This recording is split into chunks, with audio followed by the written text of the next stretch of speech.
लहान मुलांचे आधार कार्ड फक्त 5 वर्षापर्यंत चालणार का ते आपण पुढे बघूच. हर हर महादेव मंडळी, मी मयूर.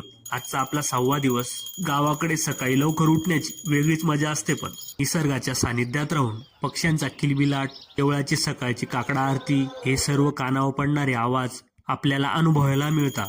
मस्त फ्रेश होऊन देवाची आराधना करून देवपूजा केली. आमच्या रियाबाईच्या शाळेत आज पालक मेळावा होता, म्हणून आवरून सावरून निघालो तिच्या शाळेत. शाळेत पोचलो तर कोणत्याच पालकांचा पत्ता नाही ना.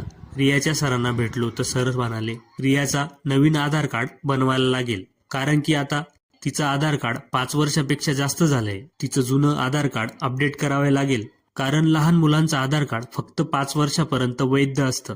घरी कोणाचंही न ऐकणारी मात्र शाळेत शांत राहून अभ्यास करणारी रिया, यात किती फरक दिसत होता तिला बघून. तिला भेटलो आणि निघालो. त्यांना रस्त्यात स्वर्गीय वाडीलाल भाऊ राठोड यांची आश्रमशाळा लागली. आपल्यापैकी कोण